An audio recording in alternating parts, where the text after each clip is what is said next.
Thank you all so much, and it felt good to stand up. We've been sitting all day, so that gave us all a little bit of a stretch. So thank you so much. I thank Steve and Conrad for their leadership in pulling us together. And Steve Carter and his vision for this summit was shared with some of us months ago.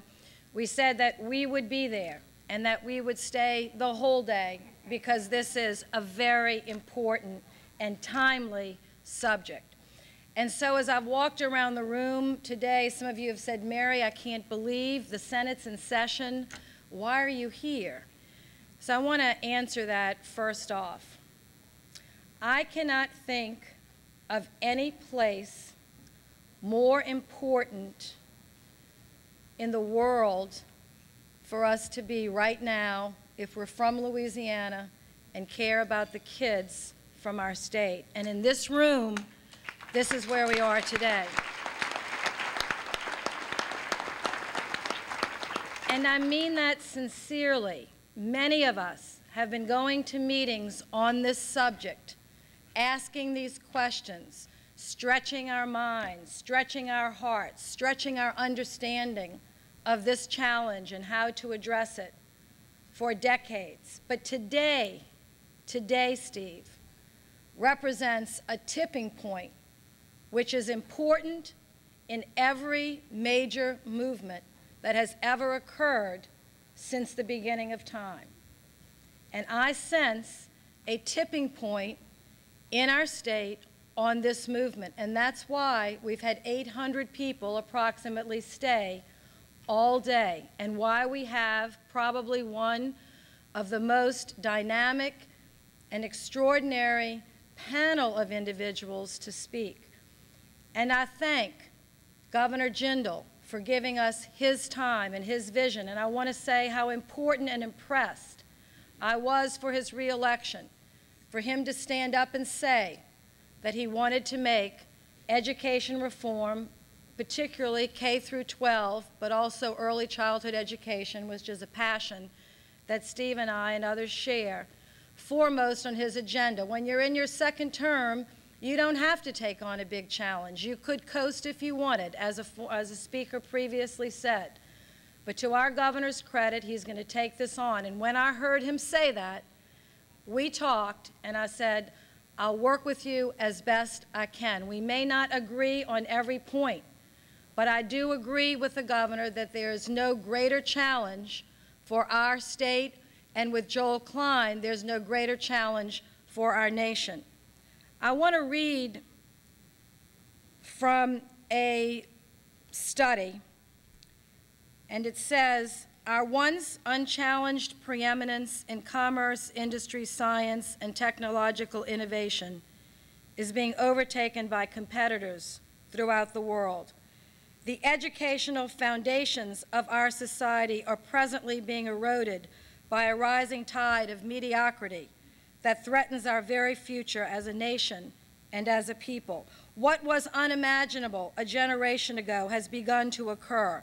Others are matching and surpassing our educational attainment.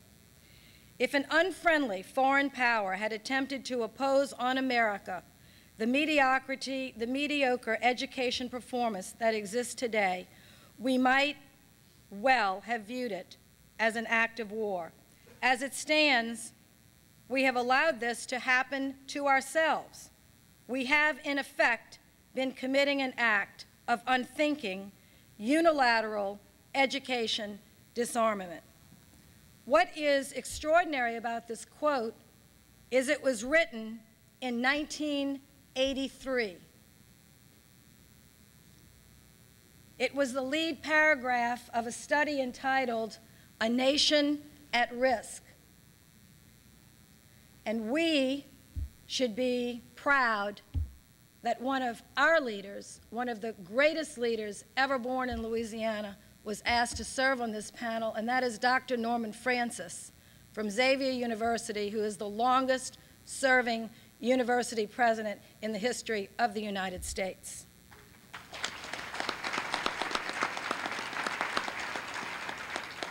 Dr. Francis, like Howard Fuller, And many leaders here today know the importance of this subject, and that's why I've been here all day, that's why you all are here, and that's why what we're going to do here in Louisiana is going to work, and is, in large measure, working, but right below the surface, maybe out of sight of people that have not followed this as closely as I have and as many others in the leadership of this movement. But the tipping point, Steve and others, is here. I want to acknowledge not just Governor Jindal, but I want to acknowledge Governor Romer and his superintendent, Bill Cody. Bill Cody has been here most of the day. I want to acknowledge Governor Foster and Cecil Picard, who is deceased but was a leader of education reform and a great mentor to me and to many of us. I want to acknowledge Governor Blanco and Paul Pastorek, that was here with us most of the morning. And I want to acknowledge again Governor Jindal and his choice, and the Bessie Board choice, John White. We have had a history of reform governors and reform superintendents, which is why Louisiana is at this tipping point. And 20 years ago, or 30 years ago, it wasn't easy. You could have a room of reformers and they'd have filled up, we would have filled up 3 or 4 tables. Some of you that are over 55, like I am, I used to be the youngest in the room, and now I'm getting to be the oldest, and there are advantages, I have to say. I'm actually happy to be, like I ran into one of my friends, she said, honey, I am 60 and I am liberated. And I feel like I am liberated to be here as an older person now to say that I remember those early meetings in small legislative groups talking about could we possibly begin. I remember when Leslie Jacobs, who I think is still here, stood up and with her own money that her father and her company said, if no one else will do it, I guess I'll put up the money to take over one of the schools to try to prove what every speaker has said up here, that every child can in fact learn. Now, I didn't need Leslie to tell me that. I don't really, with all due respect, need Governor Jindal or myself to tell me that, because my faith and our faith should tell us that in a deep place that should not be shaken or ever doubted. Because God made every single child. And while a mind is a terrible thing to waste, it is very disrespectful to not honor the minds that God crafted with his own breath and with his own hands. And we do that all the time. We disrespect and dishonor his work because we really don't believe, we really, really, really do not believe that every child is worth our best effort. This has got to change.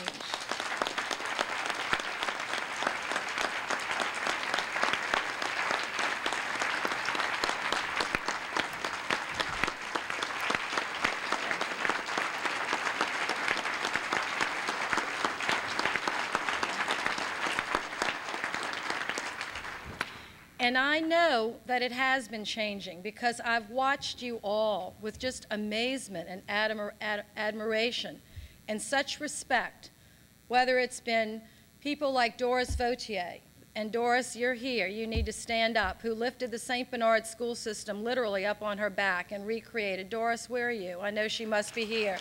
Received the Kennedy Award, Outstanding Award in the nation. Or whether it's people like Jim Meza or Paul Valles or others that have come in to help us, and many of you. I've watched our West Feliciana school system. Is anybody here from West Feliciana? For decades. Lloyd Lindsay, who's passed. But this tiny little school system that has the same demographics as our whole state, 30% African American, predominantly poor, middle class, working class. We are not a wealthy or affluent state. We have many riches, but we are not rich on the same scale as states like Connecticut. I've watched this little parish year after year, despite all the odds, score higher than some of our suburban parishes that are supposed to be so terrific, St. Tammany Parish and others, and St. Tammany does well. How does this happen? It happens because of great leadership on the ground, believing in every one of their children. So it's not about whether it's this kind of choice or that kind of choice or scholarships or vouchers, even though those are important tools, and I am a very strong advocate of public charter schools for all the reasons that people have talked about, high quality public charter schools and choice, because it's a tool that infuses competition into a system that has gotten lazy, a system that is disrespectful in many instances of the children that we are trying to serve, and disrespectful of the parents who are depending on us to give them a quality product.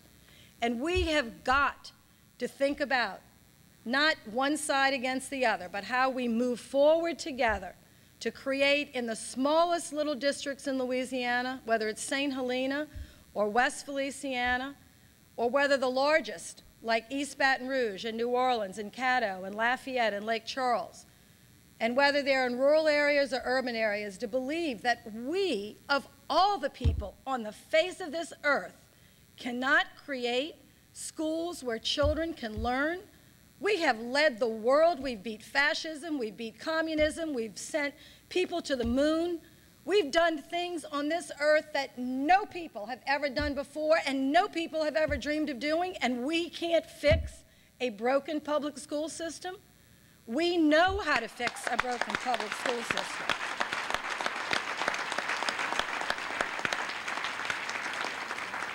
And what are we so scared about? Scared about what?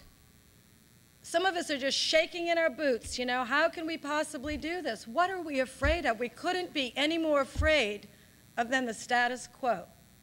Have you ever walked through a prison in Louisiana? Because I have. Have you ever walked through a juvenile detention home where there's barbed wire and you look in and you see children that are 12 and 13 years old? I have. It is not a place for children to be. I don't know why we're so afraid. I don't know why we say, well, maybe that won't work. Well, we should try something. In many instances, it's absolutely better than the results that we're getting right now in our general. Let me say one thing about money, because money does matter. Now, I'm going to give you a couple of statistics I want you to think about, because I don't have every answer, but I do know some questions. In Louisiana today, we are spending a significant amount of money, and I'm sorry I can't give you the exact number, but Steve can. It's billions. But what I want to say is that in all of our 64 parishes, those numbers vary substantially. DeSoto Parish, it's going to be very surprising to you all because of the Haynesville Shale, spending, when you take their total amount, federal, state, and local, and divide by the number of kids, they're spending about $23,000 per child. When you take Avoyelles Parish and you divide the same amount, local, state, and federal, and you divide it, they're spending about $9,000 per child.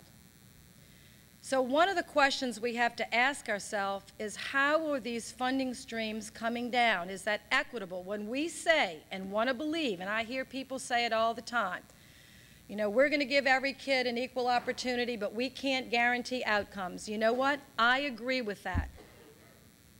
But please don't start some kids at $20,000 a year and some kids at $8,000 a year and tell me that that's an equal opportunity, okay? You can't do it.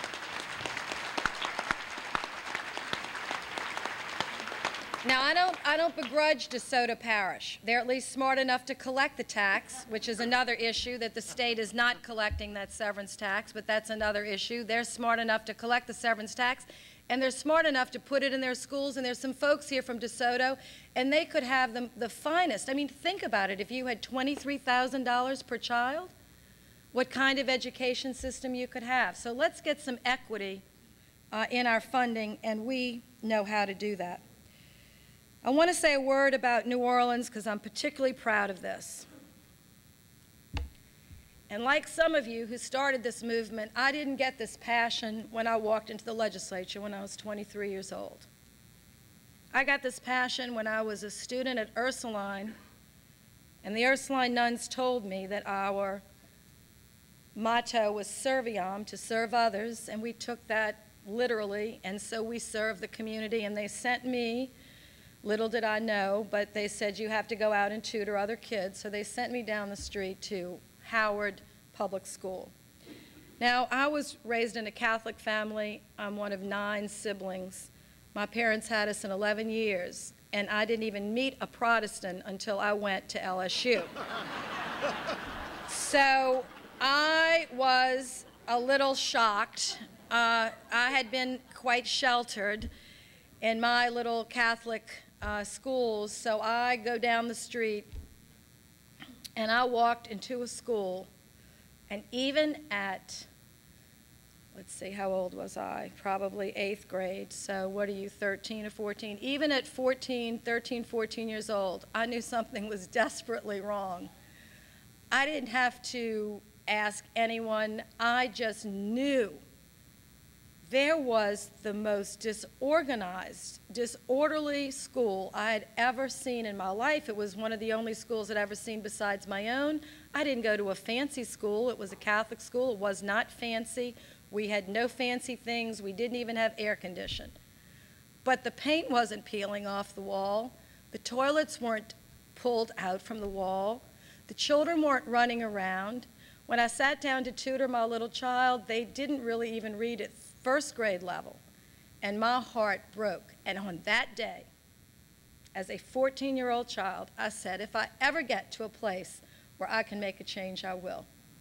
So it's been a long journey here, but it's been a wonderful journey and a right journey, and I'm proud to have traveled these roads with many of you. I think we can have a great deal more choice and in our state, and I don't think we have to completely wait for the legislature to do everything. We've got superintendents here, we have deans of education here, we have leaders in the Chamber of Commerce, we have parents groups represented, and may I say, thank God for Teach for America. That organization has been bringing more energy.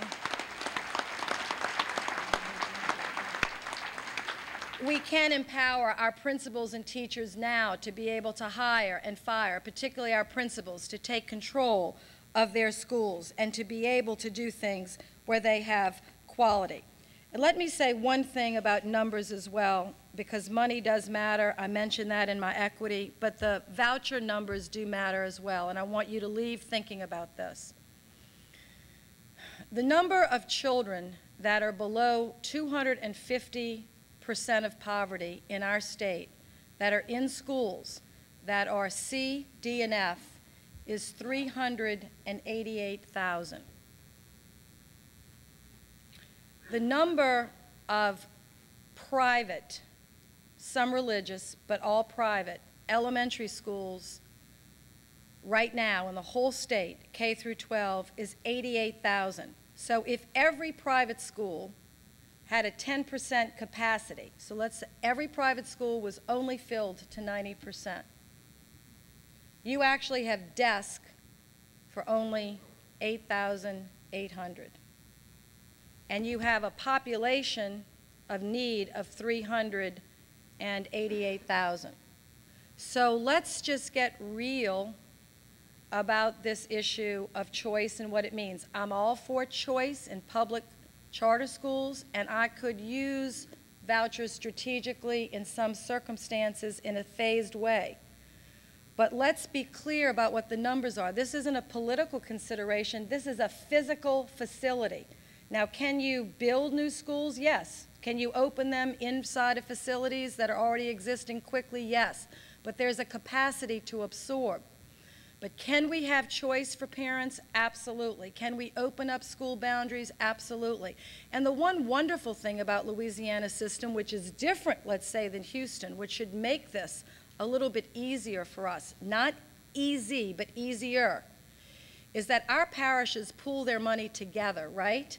And we fund our parishes together. If you live in Houston, you don't put all your money into the Houston County. You put your money into your neighborhood school. So neighborhoods are very jealous of that, and they won't want other kids to come in because their neighborhood pays for their school. That's how Houston was built, on a new school model. So we have a little bit of room here, I think, if we can, to open up choice district-wide. It's still, you know, it's still controversial, but that's what we've done in New Orleans. And Steve, one word, and then I'm going to end so John can come up here and wrap us up. After Katrina, that destroyed 100 of the 146 schools in Orleans Parish, I said to myself, over my dead body, were we going to rebuild the same old failing system? And I took Leslie Jacobs' model and watched what the Bessie Board had done, which, by the way, let's give our Bessie Board a hand. And our charter operators, and got together with a few people, and I said, when we rebuild this system, we want to rebuild a brand new system where there's complete choice, where we're building public charters as much as possible. We can use vouchers strategically so that every child has a quality education, a great teacher in the classroom, and went and told the federal government, who said, no, I'm sorry, we have to reimburse you a certain way. I said, no, I'm not going to take an individual check for each school. I'd like to have, and I think the people I represent would like to have, one check. They said, we can't do that, it's against the law. I changed the law with your help. And so we got one check for $1.8 billion. It was the largest check FEMA has ever written to any entity for any purpose in the history of FEMA reimbursement. And we took that money, and we are literally renovating and rebuilding every school building in Orleans Parish and putting in each classroom the technology and the innovation that was talked about and great teachers. And we're doing it with quality public charters. And we have made mistakes, yes. We have made mistakes collectively. We have not searched enough local talent. We need to search more locally. We've had to bring in some outside operators. Some have done a good job, some haven't, but we're making progress. And some models can be used in Baton Rouge. Some different models can be used in St. Tammany. Lafayette may have a different approach. Maybe one size doesn't fit all. But I'm here to tell you that our kids are worth fighting for. And we cannot continue to lock them up in prisons. We cannot continue to leave them wandering under the interstates like homeless people when they're 16 and 17 years old. Have you been to Covenant House, where runaway kids come off the street? Have you seen what some of our nuns and our priests are trying to do with our kids and everyone else as well? So I want to end with a quote to say that money does matter. We've got to allocate it correctly. We need to give a little more help to our poorer, more rural areas. And we don't need maybe necessarily more money in the system for operating, just move it around and spend it wisely and well, but we do need some investments in our physical facilities. The estimates from the teachers' unions and from others that have done independent studies show that we have a backlog of construction anywhere from $3.5 to $7 billion in Louisiana alone. President Obama is committed to try to help. I'm coming up with a national bill that may help us to get good school construction going in our state. It's jobs, and our kids deserve to be in quality, first-class buildings. If we say they're important, then let their buildings shine brighter than the buildings in downtown Baton Rouge. Their buildings are the most important. And in closing, let me say that a great quote that has always inspired me is this, and it's by Margaret Mead. Never doubt that a small group of thoughtful and committed citizens can change the world. Indeed, it's the only thing that ever has. And so this group of 800, you are thoughtful, you are committed, you're open-minded, and most importantly, I know, because I represent you and know you well, that you're open-hearted and you're very generous. And I want us to open our hearts and open our minds, take this opportunity, and let it be the tipping point that I believe it is, and move our state, because we're already very in the top here of leading this effort for the country. Let us do it the best Louisiana way we know how, that we're proud of, that our kids can depend on us, and let's do it urgently. God bless you all. Thank you.